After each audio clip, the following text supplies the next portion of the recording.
Greetings, I'm Margret Kimberley, and today I join you as a coordinating committee member of the Black Alliance for Peace.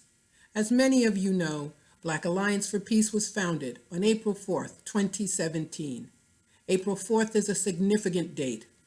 On that day in 1967, Dr. Martin Luther King gave his famous speech, Beyond Vietnam, A Time to Break the Silence. In those remarks, he publicly declared his opposition to the war in Vietnam and to all U.S. militarism. He was assassinated 1 year to the day later, in part because he spoke out against U.S. imperialism. The mission of Black Alliance for Peace is as follows. The Black Alliance for Peace seeks to recapture and redevelop the historic anti-war, anti-imperialist, and pro-peace positions of the radical Black movement. Through educational activities, organizing, and movement support, organizations and individuals in the Alliance will work to oppose both militarized domestic state repression and the policies of destabilization, subversion, and the permanent war agenda of the U.S. state globally. When the Organization of African Unity was founded on May 25, 1963, those leaders had a goal of freeing themselves from colonization and exploitation. That is our responsibility now, and we commemorate this day by committing ourselves to freeing our people wherever they may be.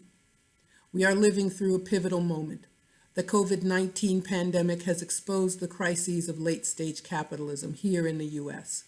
The lack of a publicly funded and controlled healthcare system puts Black people at the epicenter of this medical crisis.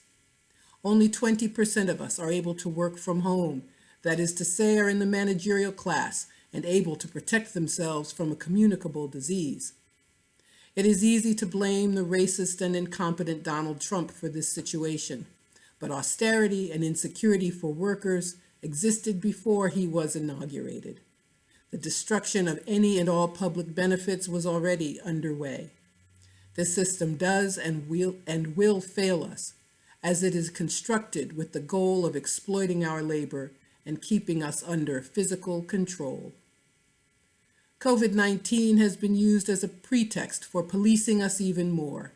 It was recently reported that in Brooklyn, 35 of 40 people arrested for violating social distancing rules were Black. We must both demand health care as a human right while also being wary of any governmental efforts which may lead to further subjugation. But the people are showing the way. Retail workers, public transit workers, and others have carried out work stoppages around the country. The call to end the quarantine is not necessarily made for our benefit. Capital is suffering and needs its workers. The political duopoly here give the people a maximum of $1,200, while even other capitalist nations are more generous. We see Cuba, a country with a large African population, sending medical teams all over the world and devising treatments for the coronavirus. Cuba has been under 60 years of attack because it is a socialist revolutionary government and is hated by Uncle Sam because it survives. Every effort to bring socialism to this hemisphere is attacked, whether in Grenada in the 1980s or in Venezuela today. On May 4th, 2020, the Trump administration sent mercenaries into Venezuela to instigate another attempt at regime change. Not only were they quickly discovered and dispatched by the Venezuelan military, but also by a community of Afro-Venezuelan fisher people who assisted in the mercenaries' capture.